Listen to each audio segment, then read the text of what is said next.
Bio Bio Televisión, con el auspicio de Mundo Empresas. Transforma tu empresa en una hiperempresa. Nuevo Mage de Dongfeng. Vuelve a sentir la magia de manejar. Libérate del estrés con Melipaz. Tranquilizante natural de Nop Laboratorios. Pinturas y adhesivos Lanco. Llegó la nueva forma de pintar con despacho en 24 horas.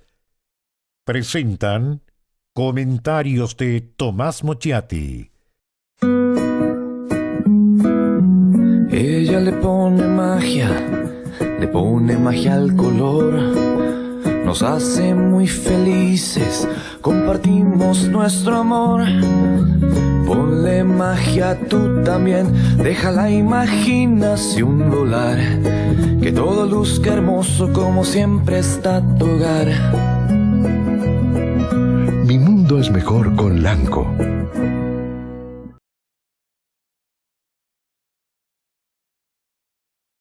¿Andas acelerado? ¿Te sientes más irritable y alterado? ¿Te cuesta dormir bien? Tranquilízate naturalmente con Melipaz, que calma la ansiedad, relaja y reduce el estrés. Libérate del estrés con Melipaz. Pídelo en todas las farmacias del país.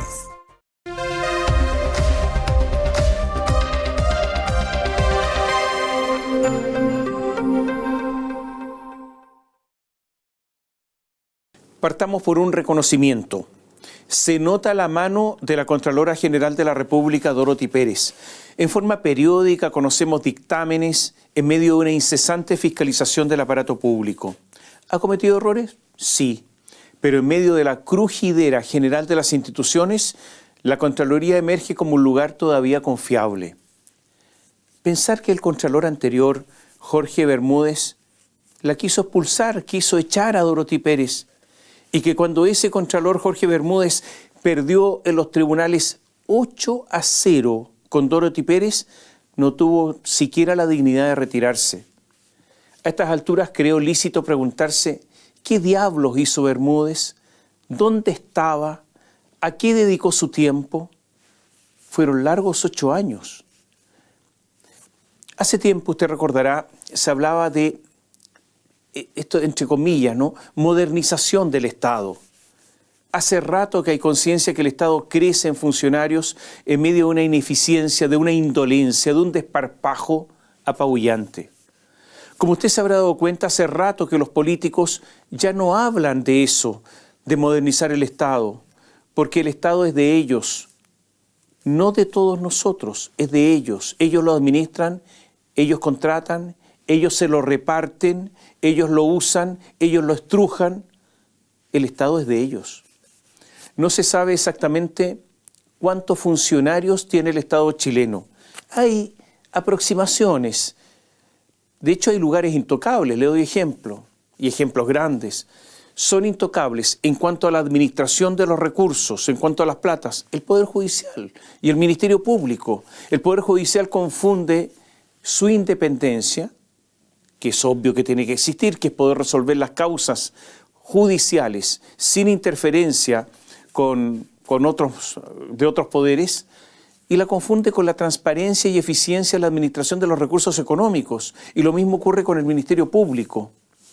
Las licencias médicas falsas constituyen un problema enorme, extendido, que viene ocurriendo hace muchísimos años.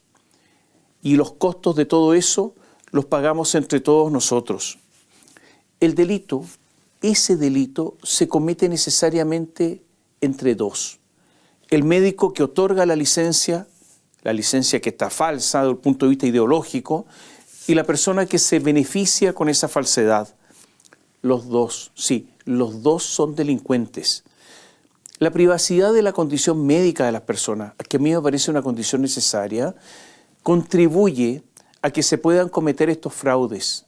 Médicos y personas que recurren a ellos, amparándose en esa privacidad, cometen estas fechorías.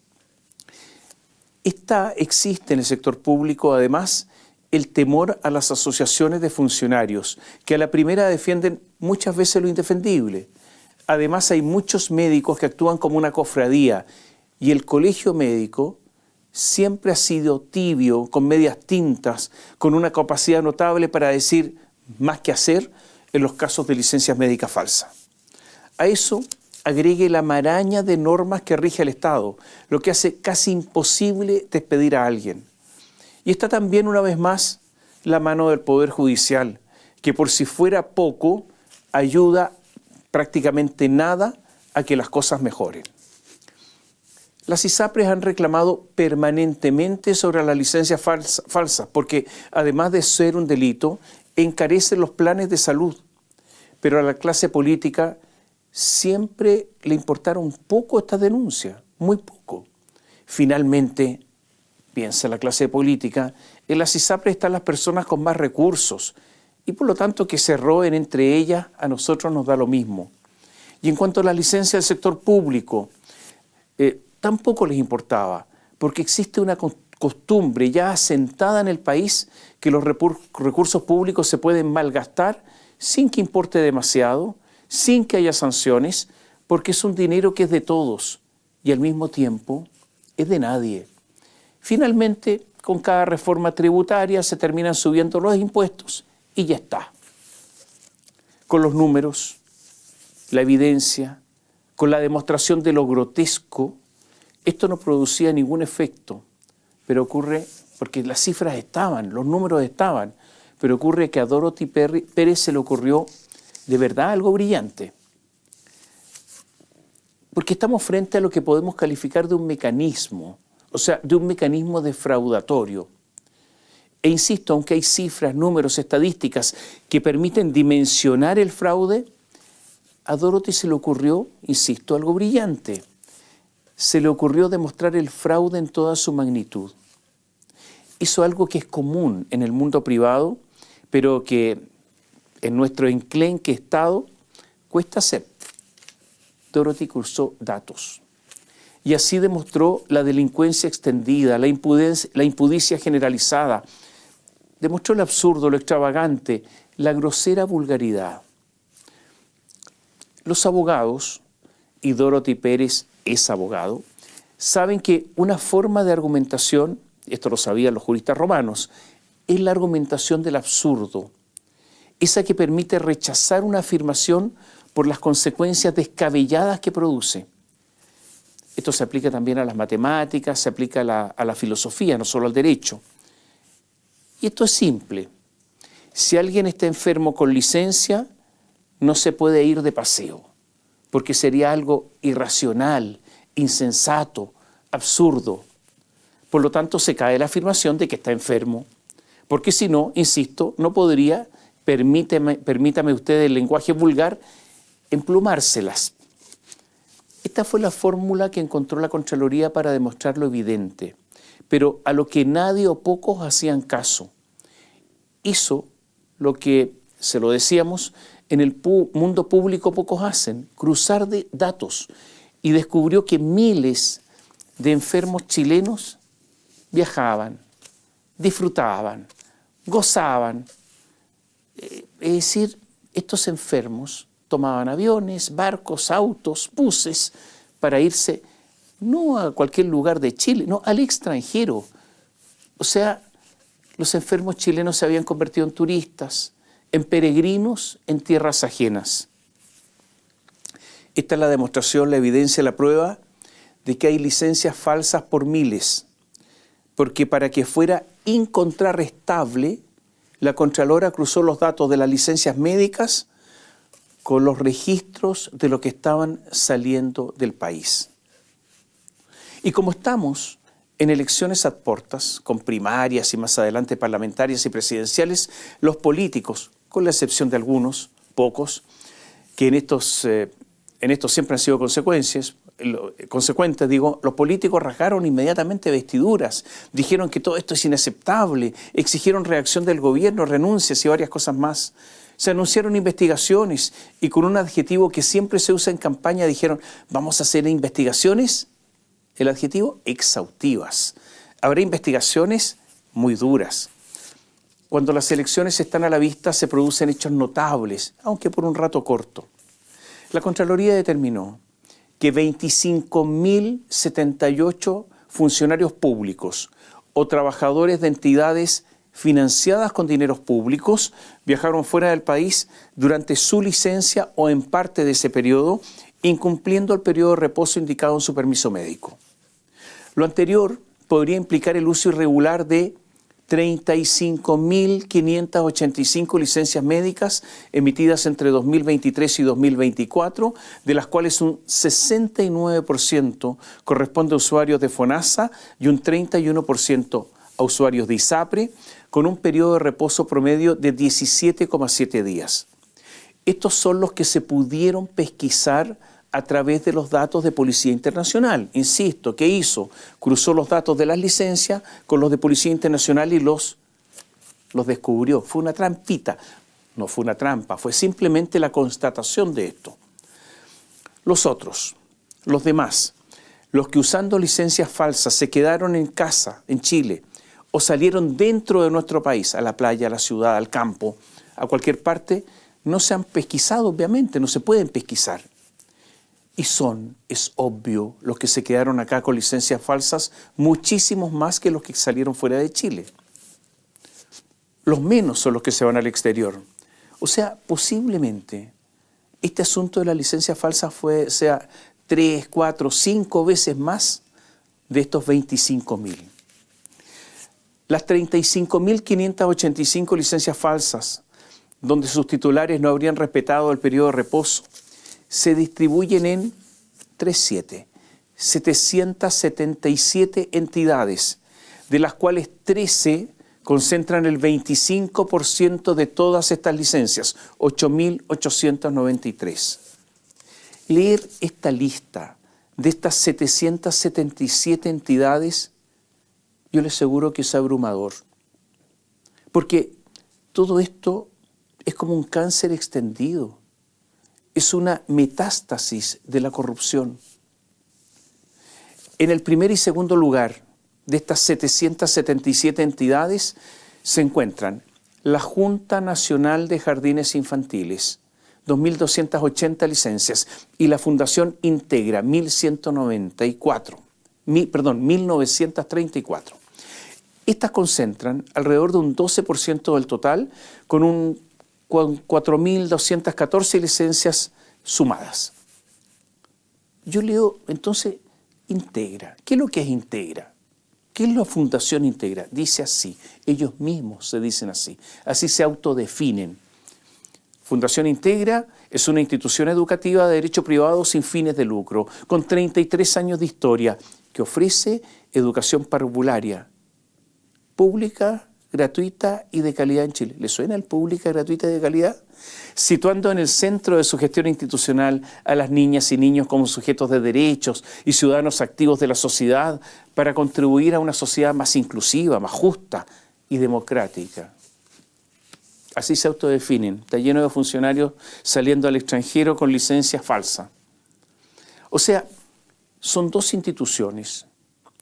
Esta, la Junta Nacional, Integra, las dos primeras que tienen que ver con niños. Tienen que ver con niños. Ese es el problema. La lista de Dorothy Pérez contempla licencias, por ejemplo, de la Municipalidad de Arica. 719 licencias. A ver, pero si son muchísimos. Solamente los que se fueron del país en la Municipalidad de Arica. Corporación Municipal de Desarrollo Social de Iquique, 515. La Municipalidad de Puerto Montt, 483. Si están todos los demás que no se fueron de Chile. El Instituto de Previsión Social, pero 423. La Subsecretaría de Salud Pública, 393. Ahí sospecho que se las dan entre ellos mismos. La Corporación Municipal de Salud y Menores de Puerto Natales, 392. La Corporación Municipal de Punta Arenas, la Corporación Municipal de Puente Alto, 363, la Universidad de Chile, 352, la Municipalidad de Temuco, 342.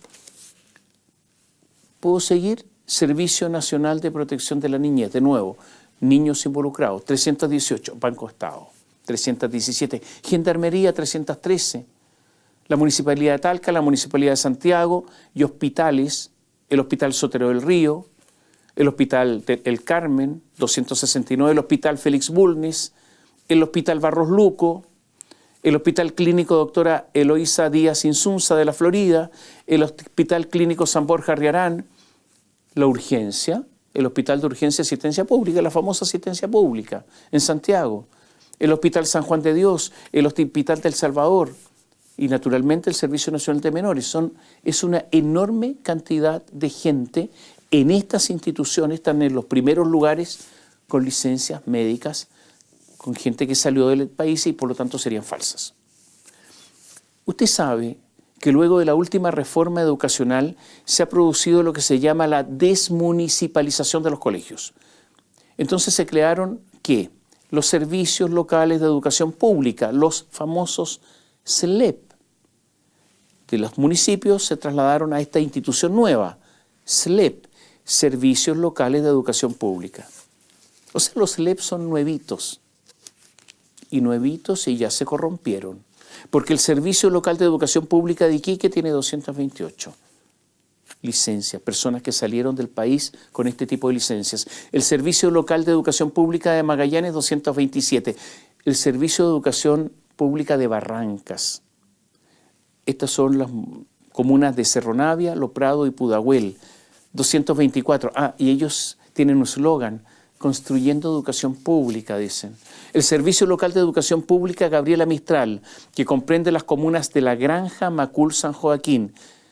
Su eslogan, por una educación transformadora.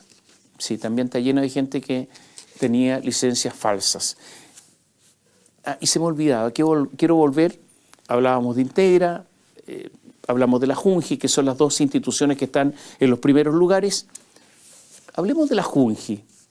¿Sabe usted cuántas licencias médicas tuvieron sus funcionarios en el año 2023 solo de la Junji? No estoy hablando de licencias médicas falsas, ahí hay muchas falsas, pero licencias médicas en total en la Junji en el 2023 está en el top de top, 104.161 en un año. Y la otra top, la Fundación Integra, ¿sabe cuántos tuvo solo en el año 2023? 90.084. Según la Unidad de Investigación de Biobío, varios empleados de la Junji e Integra compraban licencias médicas falsas, ¿saben a quiénes? A una organización criminal liderada por un matrimonio de médicos colombianos. Así consta una investigación iniciada en diciembre de 2022, cuando Samir Rivaldo Hernández y Jessica Donado Alvis lideraron, según la Fiscalía, una verdadera mafia de licencias médicas fraudulentas.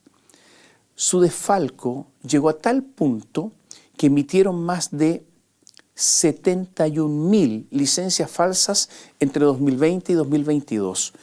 El perjuicio al fisco fue superior a los 26.000 millones de pesos. Y ahí funcionarios de Integra y de la Junji compraban parte de sus licencias falsas. Marcos Barraza fue ministro de Desarrollo Social y Familia de Michelle Bachelet. Cuando Iracy Hasler no daba pie en bola como alcaldesa de la Municipalidad de Santiago, cuando había estallado el caso de la clínica Sierra Bella, Marcos Barraza, que es un experimentado cuadro político, dirigente del Partido Comunista, él forma parte de la llamada inteligencia de ese partido, se fue al municipio de Santiago a ordenar la casa y armar la campaña de Iracy Hasler para lograr la reelección. Naturalmente que nada esto se hace por amor al prójimo, en este caso a la prójima del partido. Nos cobró a todos nosotros, por ayudar como jefe de gabinete con sus altos servicios a la compañera Hasler. Mientras esto ocurría, me refiero a lo de la ayuda, de la ayuda remunerada, Barraza viajó fuera de Chile mientras estaba con licencia médica, según lo que se ha informado por parte del Canal 13 y que fue ratificada por fuentes de Radio Biobío.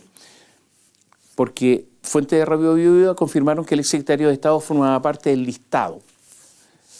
Ahora, hay que señalar que, entre paréntesis, que Barraza forma parte de la minoría en el Partido Comunista porque él está en la vereda opuesta de Lautaro Carmona y de Daniel Jadwe.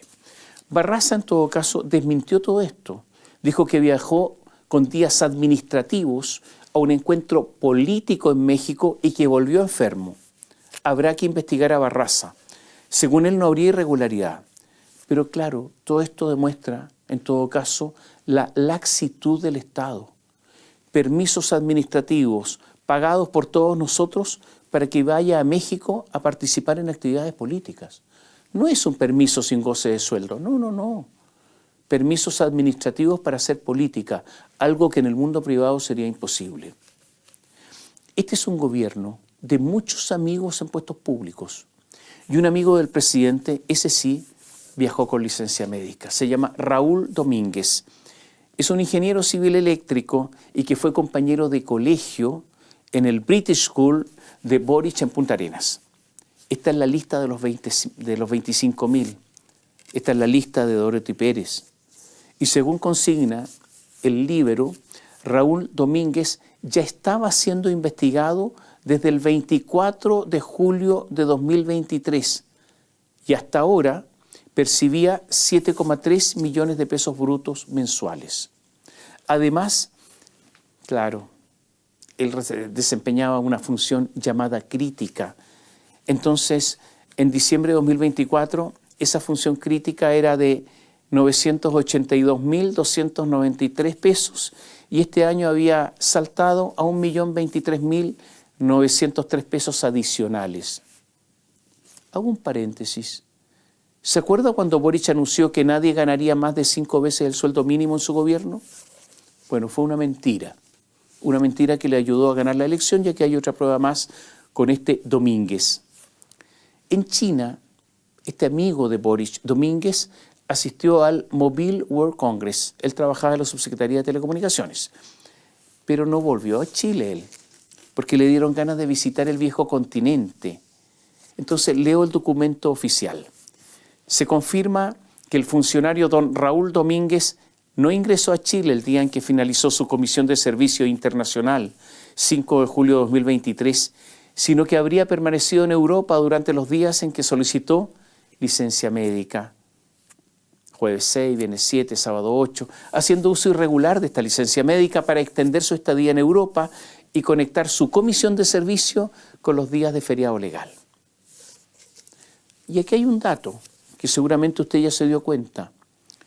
Había un sumario respecto de Raúl Domínguez desde el año 2023, pero así son los sumarios en el Estado.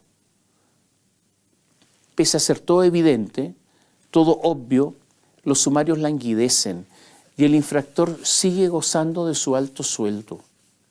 Lo que no hizo el sumario lo logró la lista de Dorothy Pérez, porque Raúl Domínguez en las últimas horas renunció a la Subsecretaría de Telecomunicaciones y se irá a la casa.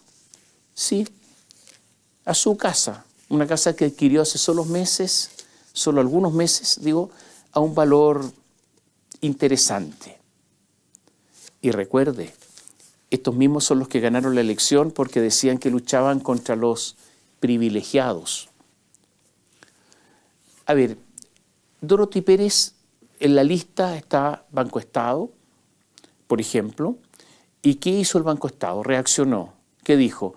Hemos tomado conocimiento de esta información por parte de la Contraloría General de la República y de forma inmediata ha iniciado un proceso interno de revisión con el objetivo de evaluar casos que involucren a trabajadores del banco.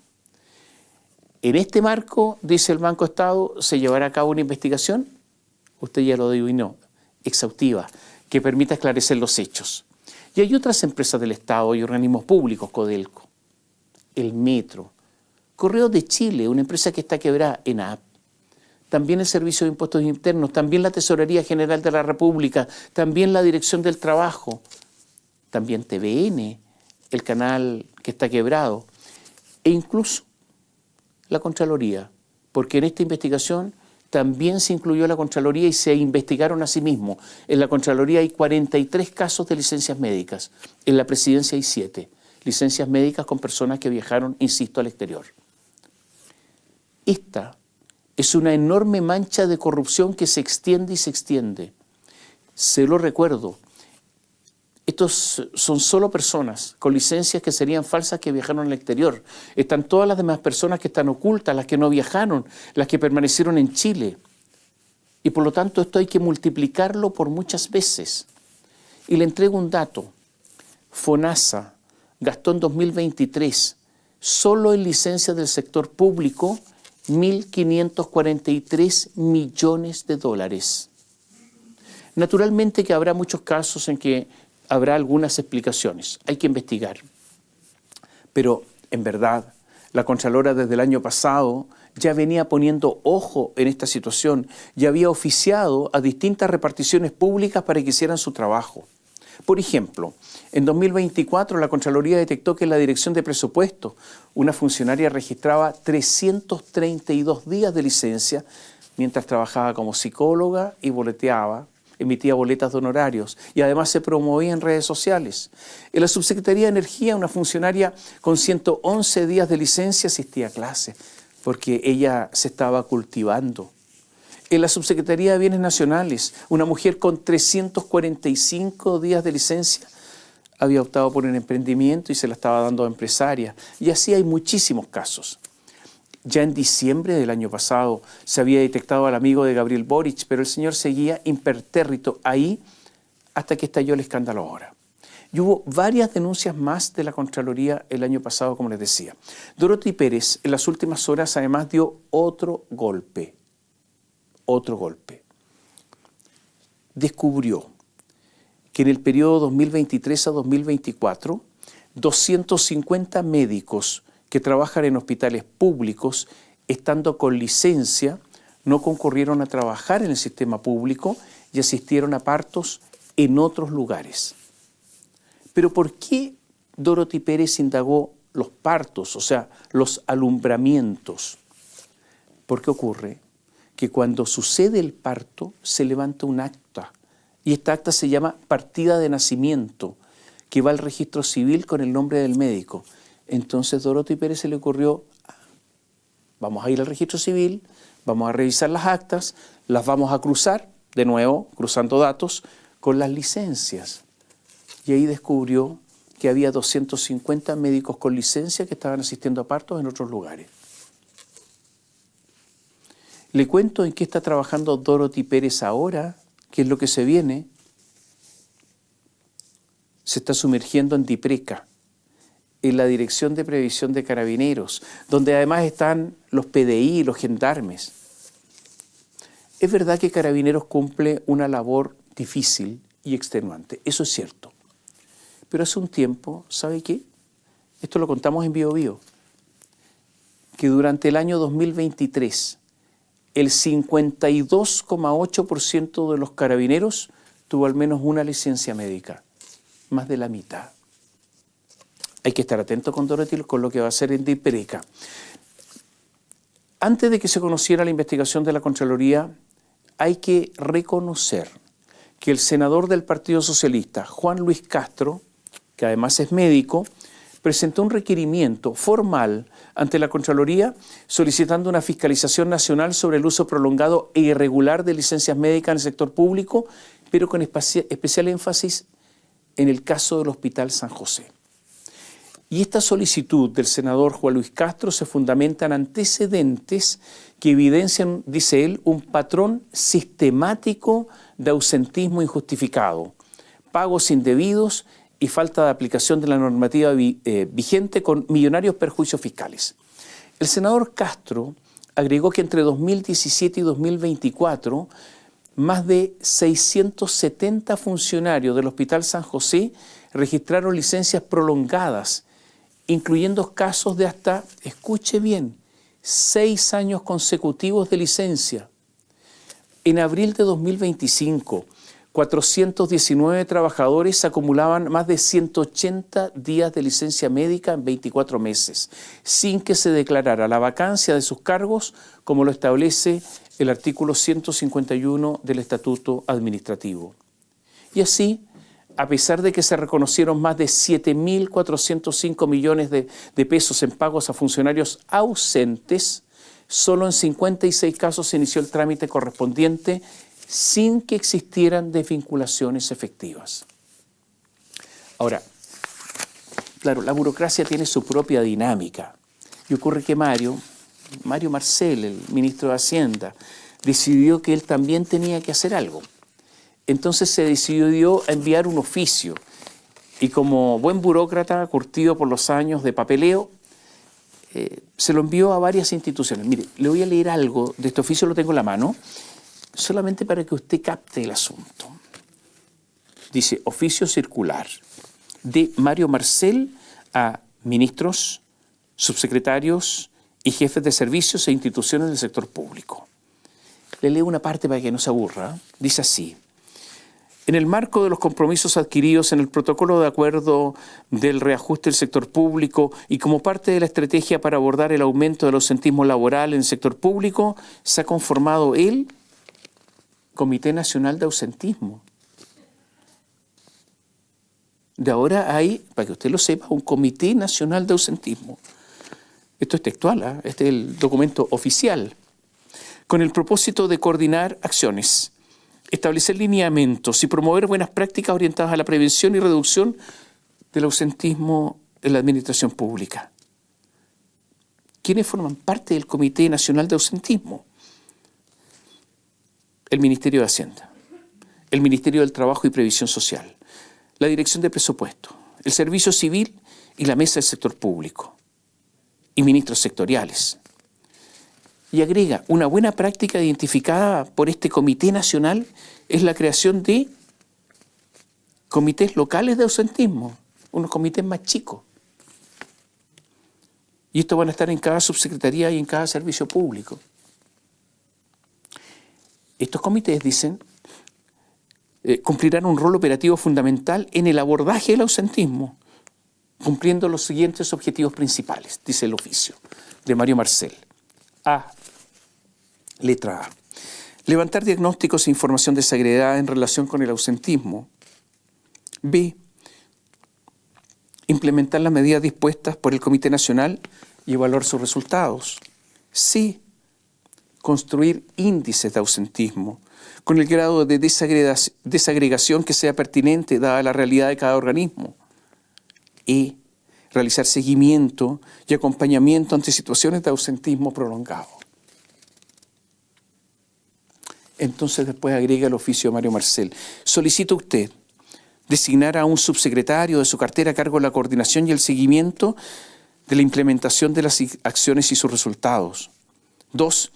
Instruir la constitución formal de los comités locales de ausentismo en cada subsecretaría, con un representante del subsecretario, jefa de servicio, con un representante de la División o Unidad de Gestión de Personas, con un funcionario con funciones relacionadas con la calidad de vida o salud funcionaria y con un representante, obviamente, de las asociaciones de funcionarios.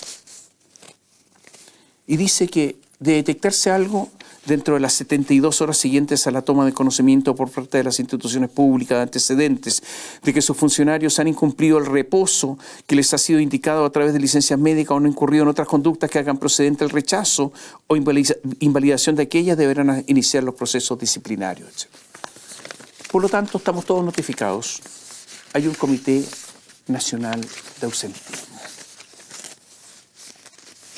Yo creo que Orwell estaría súper envidioso de Mario Marcel, de verdad, en serio.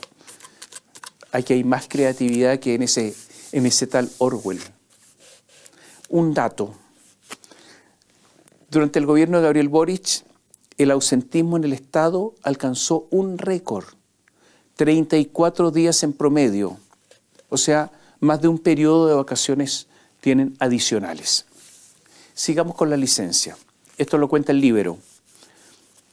Cuando un funcionario tiene licencia médica, el servicio en el que trabaja le paga su remuneración de forma íntegra. Es el servicio. Sin embargo, si el permiso de salud es rechazado y por lo tanto el Estado no puede cobrarle a FONASA o al ISAPRE ese importe que ya le pagó, entonces el trabajador debe devolver el dinero porque le rechazaron la licencia.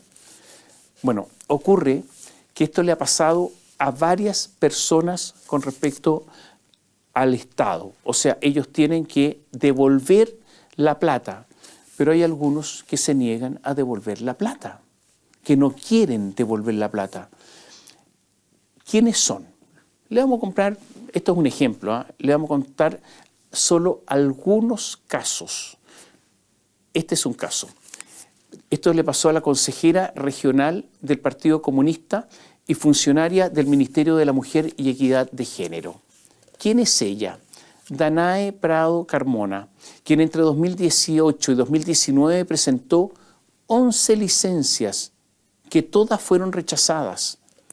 El ministerio entonces le solicitó, como le contaba, la restitución de esos fondos, pero ella le pidió a la Contraloría que le condonen al menos gran parte de la deuda. La deuda suma 14.807.790 pesos.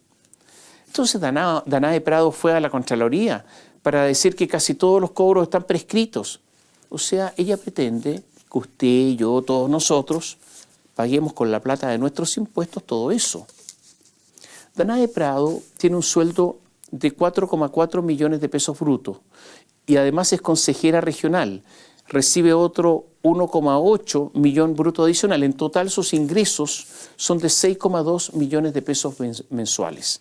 Danae Prado es periodista, claro que es sobrina del presidente del Partido Comunista, Lautaro Carmona, y cónyuge del ministro, también comunista, de Educación, Nicolás Cataldo.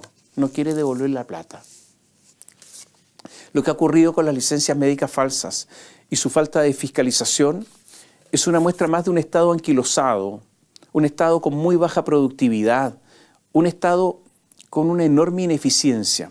Pero es verdad que hay funcionarios que trabajan bien, pero esos mismos funcionarios saben que están rodeados de muchos que poco y nada hacen. Desde los años 60, que es muy difícil despedir a un funcionario público, pero el actual estatuto administrativo, la ley por la que se rigen los funcionarios públicos hoy, la promulgó el general Augusto Pinochet el 15 de septiembre de 1989. Es importante la fecha. En ese momento, Pinochet ya había perdido el plebiscito y estaba a punto de abandonar el poder. Y justo antes de abandonar el poder, dictó esta ley, el Estatuto Administrativo, para impedir que los funcionarios públicos que él había nombrado fueran despedidos. En la práctica, los hizo dueños de su puesto de trabajo.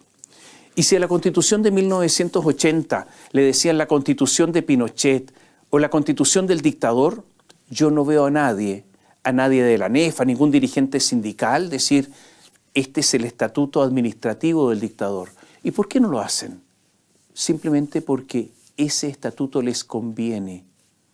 Como usted puede comprobar, todo esto no es un asunto de convicciones, sino de simples intereses. A ver, ¿cómo se puede despedir a un funcionario de planta? Se lo voy a explicar para que usted dimensione que prácticamente esto es muy difícil. Si un jefe estima que un funcionario pudo haber cometido una falta susceptible de ser sancionada con medida disciplinaria, debe ordenar a otro funcionario abrir una investigación sumaria. Después de las declaraciones del involucrado, de la presentación de pruebas, de un informe, después de la apelación a ese informe, si los hechos revisten mayor gravedad, recién después de todo eso se inicia el sumario administrativo de verdad. Entonces tiene que llegar ahora un funcionario de mayor rango, el que investigará como fiscal, el que será certificado por otro funcionario, que será un actuario o ministro de fe. Y después se sigue con los cargos, las acusaciones. Luego vienen los descargos. Se toman declaraciones, después se presentan pruebas, después hay un informe del fiscal al jefe del servicio, después viene una resolución, después viene una posible apelación y después de eso se puede recurrir a la Contraloría. Todo eso para despedir a alguien. Esto, después de la lista de Dorothy, habría que hacerlo, la lista de los funcionarios que se fueron del país con licencias falsas, habría que hacerlo 25.000 veces, todo esto que le expliqué. Y muchas más si se siguen descubriendo otros funcionarios que cayeron en lo mismo. ¿Se da cuenta que materialmente es casi imposible? Mire, le voy a contar algo. En la administración pública hay bodegas donde está repleto de sumarios inconclusos. Están tirados ahí, papeles repletos de polvo, olvidados. En medio de esta larga tramitación que le acabo de describir, los expedientes van quedando tirados, porque además la sanción de amonestación, multa, suspensión o destitución del cargo solo depende del jefe, por sí y ante sí. Y además, las asociaciones de funcionarios presionan para que nadie sea despedido. Y entre sancionar o pelearse con los dirigentes sindicales, que tienen un poder enorme, no hay por dónde perderse. Simplemente los sumarios van quedando ahí en el olvido. Y ahora sospecho que Kafka envidiaría nuestro sistema para relatar justamente lo que ocurre con todos estos procesos. El fiscal nacional decidió abrir una investigación de oficio por estos más de 25.000 funcionarios públicos que salieron al exterior. El alcalde de Ñuñoa, Sebastián Sichel, anunció mediante su cuenta en X que solicitó la desvinculación inmediata de 126 funcionarios de la Corporación de Desarrollo Social de la comuna, Ñuñoa. El alcalde de Santiago, Mario Desbordes, dijo que iniciará sumarios a más de 300 personas que habrían caído en esta práctica. En esas 300 dice que va a incluir a Marcos Barraza. Pero el problema es de todo el Estado. Y además son parte del problema los jueces. A ver, le cuento algo. Año 2023. Municipalidad de Providencia, liderada entonces por la hoy candidata presidencial Evelyn Matei. La Municipalidad de Providencia realizó una serie de auditorías para analizar las licencias médicas de los funcionarios del municipio. El objetivo era identificar si se estaba incurriendo en un uso indebido de este derecho que estaba afectando la operatividad de algunas direcciones del municipio. A través de los datos de la Corporación de Desarrollo Social de Providencia, encargada de la educación y salud de la comuna, detectaron que ciertos funcionarios llevaban cientos de días de licencia en los últimos 2 años, situación que de acuerdo con la ley se consideró que podría configurar una incompatibilidad en el cargo. 3 funcionarios que trabajaban en educación, profesores, sumaban entre los 3 965 días de licencias médicas en los 2 años anteriores, con cada uno habiéndose tomado alrededor de 10 meses y medio, tanto por razones de salud física como mental.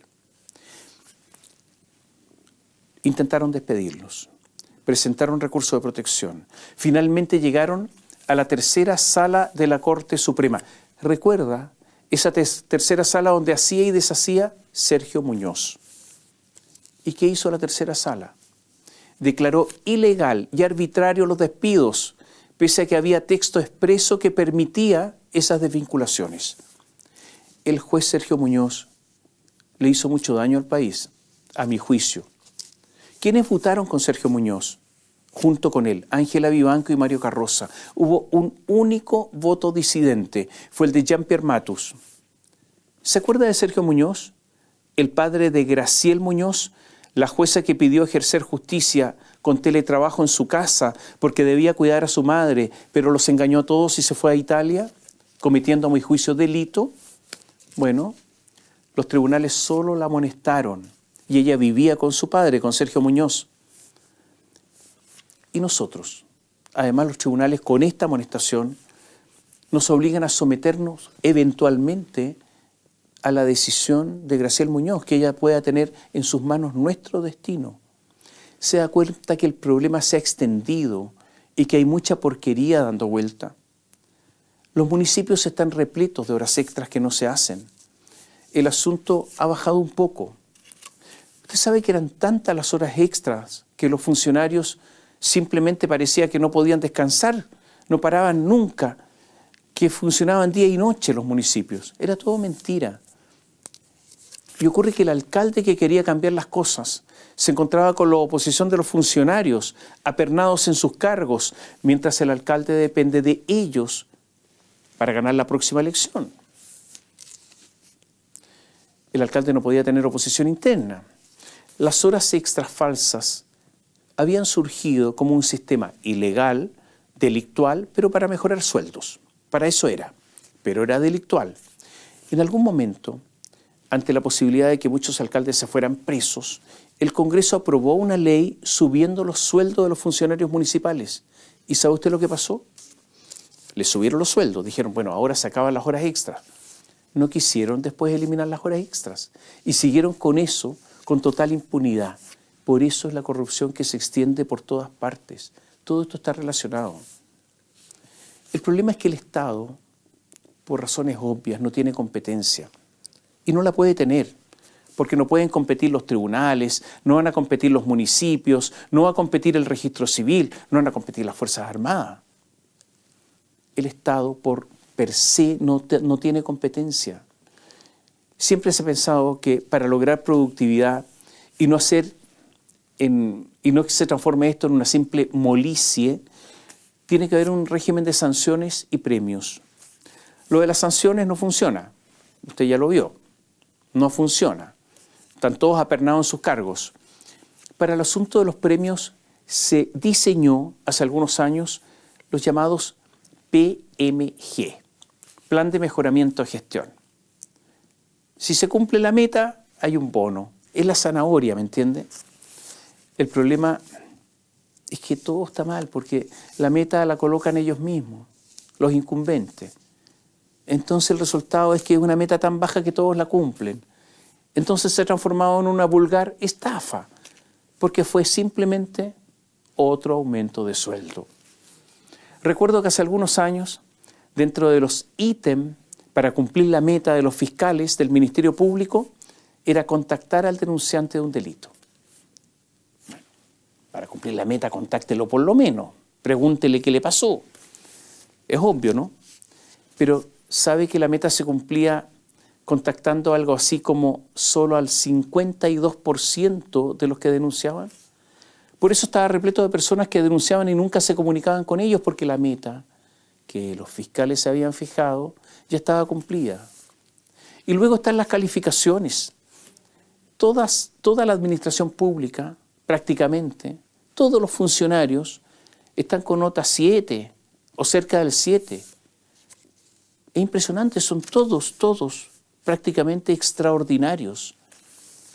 Y si a algún jefe de repente se le ocurre colocar un 6 o incluso un 5,5, saltan las asociaciones de funcionarios y le hacen la vida imposible. Todo esto es mentira. Digámoslo con todas sus letras, todo esto es mentira. Y está lo que se llama, comillas, función crítica. Está repleto de funcionarios que desempeñan funciones críticas. Hay harto periodista, por ejemplo, que desempeña funciones críticas. ¿Qué es lo que es la función crítica?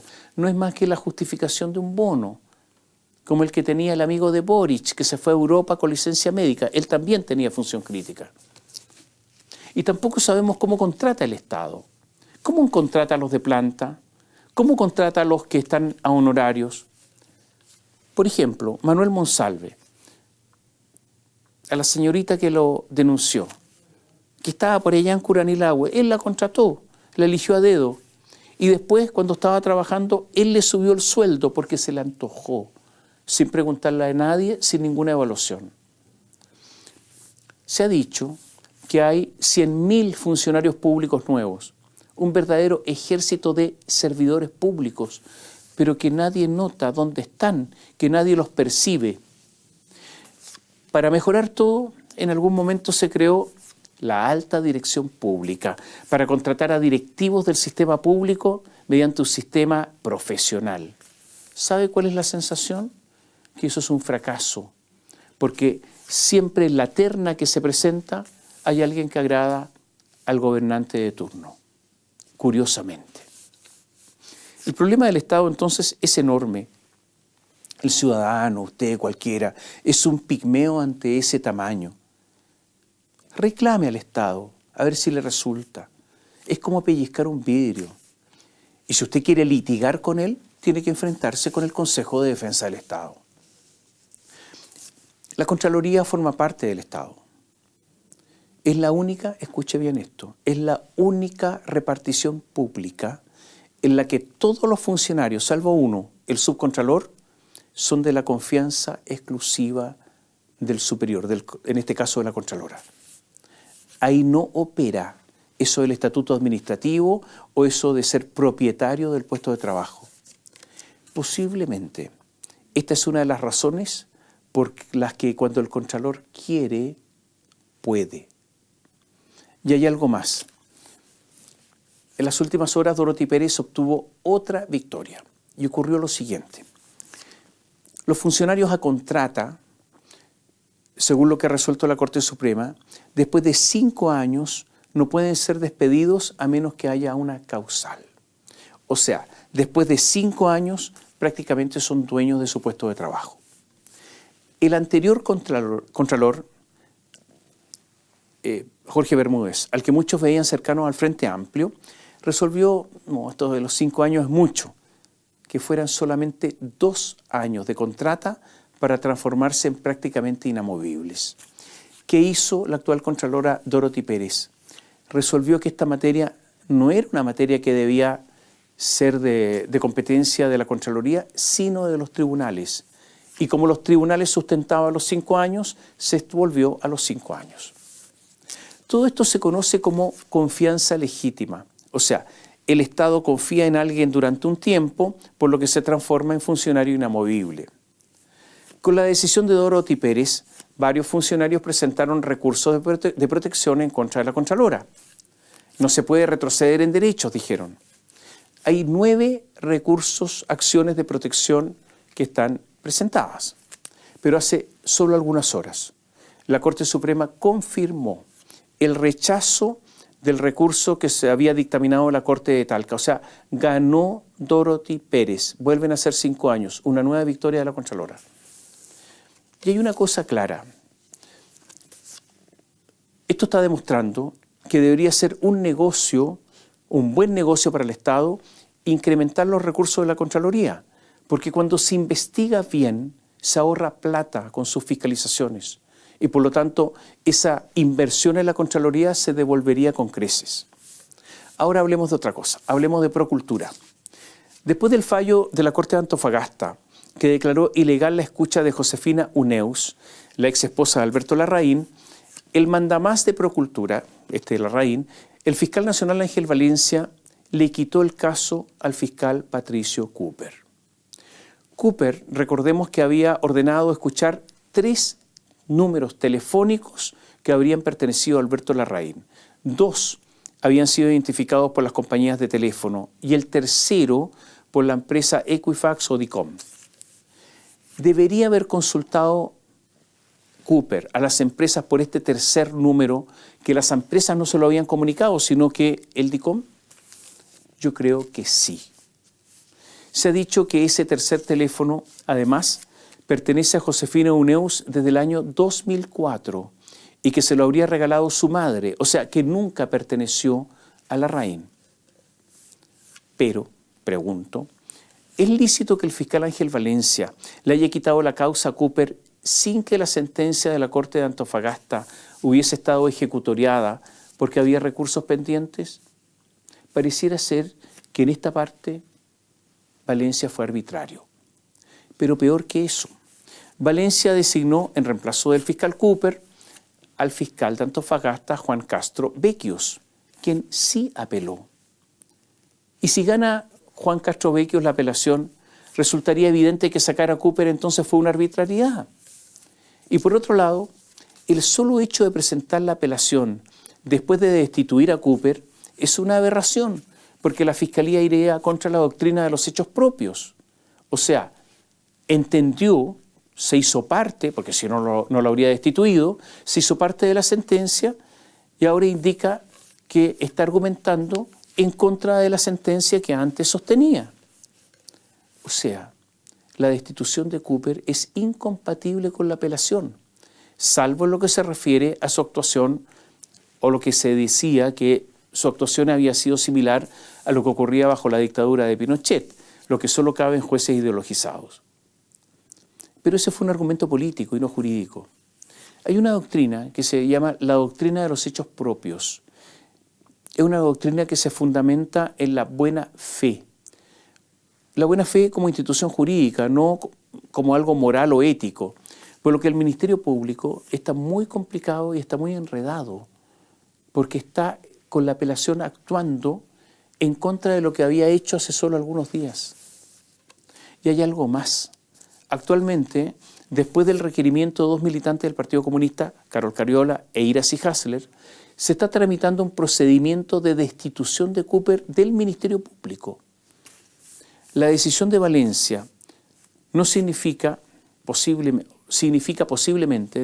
entregar la cabeza en bandeja de Cooper a la Corte Suprema para que se la corte. Finalmente, hay que recordar que Valencia fue propuesto como fiscal nacional por Gabriel Boric y es compadre con el jefe político del gobierno, con Álvaro Elizalde. Además, la Fiscalía ha sostenido que el recurso de amparo no procede en este caso. De hecho, en forma expresa, la Constitución señala que procede no el recurso de amparo que se utilizó, sino que el recurso de protección. Pero una vez más, cuando estaba Haroldo Brito en la Corte Suprema, se extendió la aplicación del recurso de amparo a situaciones ajenas a la privación ilegítima de libertad. O sea, una vez más, los tribunales se transforman en un problema. Y esto fue expuesto en el recurso de apelación por la Fiscalía. Hay otra cosa más. El fiscal ahora a cargo de Procultura, Jorge Castro Becchios, es el que ha investigado Democracia Viva, pero tiene otros casos de fundaciones como Enlace Urbano, Tomarte, Urbanismo Social, Fibra. ¿Usted ha escuchado hablar de esas investigaciones? Yo no he escuchado nada. De todas estas investigaciones que lleva Castro Becchios se sabe poco y nada más. Por eso, ahora con Procultura, las alarmas están encendidas. Y donde también están encendidas es en la gobernación de la región metropolitana, por las relaciones entre Procultura y la gobernación, porque hay demasiada plata perdida, porque es demasiada la amistad concedida, son demasiadas las medias verdades propaladas. En los próximos días podría haber novedades desagradables para la gobernación metropolitana. Y no cabe duda que el caso Procultura ha alterado el plan del gobierno de realizar una cuenta pública el próximo domingo, 1 de junio, una cuenta pública que no tuviera ruidos, que no tuviera interferencias, una cuenta pública que permita instalar el relato final del gobierno. Porque ahora es el momento de los balances, del epílogo, del resumen final. Procultura no ayuda a eso. Tampoco ayuda a las candidaturas del oficialismo. En esas candidaturas hay una falta de entusiasmo notable. Como se decía antes, las candidaturas oficialistas carecen de sex appeal, ¿se acuerda? De esa palabra que se usaba, ese concepto, carecen de atractivo. Aunque sea emocional, aunque sea incluso algún atractivo animalesco, ya que no es intelectual. Parecen candidaturas cansadas, agotadas, aburridas. Están pasando las siguientes cosas. En la última encuesta CADEM hay un empate entre Evelyn Matei y José Antonio Kast. Están encendidas todas las alarmas en el comando de Matei y en Chile Vamos. Hay toda una discusión al interior de Chile Vamos y del comando. Y comienzan además las pesadillas. Recuerde usted que en la última elección, el que pasó a segunda vuelta fue Kast. Y el candidato de Chile Vamos, Sebastián Sichel, solo llegó en el 4º lugar. Y no solo eso, hoy la suma, aunque no sea total, de los votos de Kast y Kaiser son superiores a los de Matei. Un retiro de Kaiser supondría una crisis grave en Chile Vamos. Y esto es posible ante la caída de Kaiser en las encuestas. Carolina Toá está en esa encuesta en un 3er lugar con un modesto 10%. Gonzalo Winter está con un 6% y Janet Jara con un 5%. No están rindiendo. En otra encuesta, que es la encuesta Criteria, Matei está primera con 26 puntos, segundo a distancia, Kast con 17, luego empatan Toá y Kaiser con 10, y después vienen los rezagados Winter y Jara empatados en 5. O sea, Matei le saca más del doble de porcentaje a Toá. En la encuesta Panel Ciudadano, Universidad del Desarrollo, se ratifican más o menos estos números. Es verdad que queda mucho camino por recorrer y hay hoy también muchísimos indecisos, pero pareciera que existe una pequeña, una remota posibilidad que incluso 2 candidatos de derecha pasen a la segunda vuelta. Y hay otro aspecto. Se estimaba que las primarias podrían lograr otorgar una gran visibilidad a las candidaturas del oficialismo, que les darían una ventaja con propaganda electoral, con foros, con debate, frente a la derecha sin primarias. Y por eso Chile Vamos quiso hacer una primaria de mentira. Pero ocurre que ahora la gran preocupación en el oficialismo es que vaya a votar poca gente y que ese acto electoral que se estimaba que podía ser, según algunos, una especie de festival de viña, se transforme más que en un empuje a la campaña, en una demostración de un anticipo de derrota. Y no solo eso, en el comando de Carolina Toá sostienen que debe ir a votar mucha gente, cerca de 2 millones de personas, para que ella obtenga la victoria. O sea, si van pocos, estiman en el comando de Toá, pueden ganar los partidos más organizados, el Partido Comunista o el Frente Amplio. Y recordemos que el Frente Amplio es el partido que tiene más militantes en Chile. A eso hay que agregar que en la última encuesta, CADEM, Boric obtuvo su nivel más alto de desaprobación de 2022, un 70% de desaprobación, con una aprobación de solo el 26%. Por eso muchos se preguntan si va a ir gente a votar. En los últimos días, además, se ha desatado una disputa entre Carolina Toá y Janet Jara. Para Toá, el socialismo democrático es el único capaz de vencer a la derecha y que ellos creen además en el Estado y en el mercado, frente a los otros, como Janet Jara, del Partido Comunista, que solo creen en el Estado. Y esta dicotomía ha molestado a Jara, pero esta en realidad es una lucha fuerte la que se está produciendo, pero esta lucha es menor, creo, porque al país le está prestando poca atención y eso demuestra lo que está ocurriendo con las candidaturas oficialistas. El gobierno anunció el inicio de la implementación de los acuerdos a que llegó la Comisión para la Paz y el Entendimiento en la Araucanía. Pero no hay ninguna posibilidad de que eso ocurra. Y si se pretende que sea un argumento de campaña, en una de esas solo es contraproducente, porque el país está preocupado de otras cosas. También se anunció recién que se va a presentar el proyecto de aborto libre, lo que solo habla a las propias huestes. Entonces se corre el riesgo de que las candidaturas que representan al gobierno se queden en un rincón. Lo que pasa por ahora es que, por ejemplo, las reglas de uso de la fuerza no están aprobadas, que la delincuencia sigue su curso, que la economía sigue endeudándose, mientras Francisco Vidal sigue estirando la mano para que pasen la plata que no existe a TVN. O sea, todas malas señales para ganar una elección.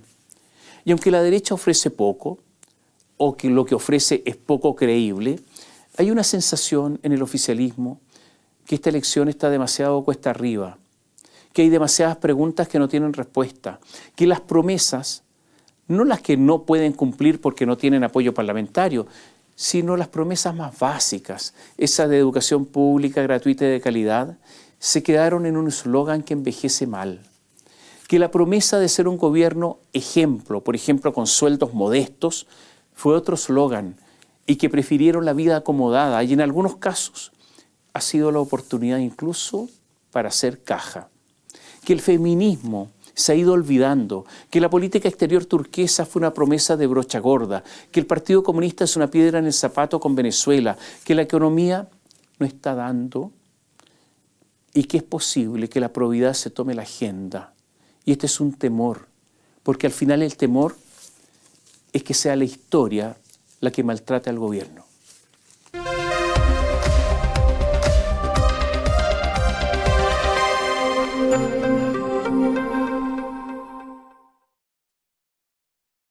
Bio Bio Televisión, con el auspicio de Mundo Empresas. Transforma tu empresa en una hiperempresa. Nuevo Mage de Dongfeng. Vuelve a sentir la magia de manejar. Libérate del estrés con Melipaz. Tranquilizante natural de Nop Laboratorios. Pinturas y adhesivos Lanco. Llegó la nueva forma de pintar con despacho en 24 horas.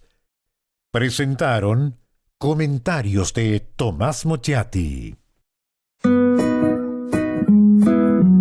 Ella le pone magia al color, nos hace muy felices, compartimos nuestro amor.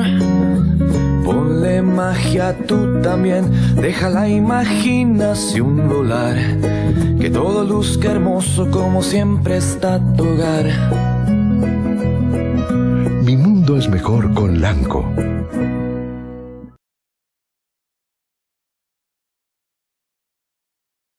¿Andas acelerado? ¿Te sientes más irritable y alterado? ¿Te cuesta dormir bien? Tranquilízate naturalmente con Melipaz, que calma la ansiedad, relaja y reduce el estrés. Libérate del estrés con Melipaz. Pídelo en todas las farmacias del país.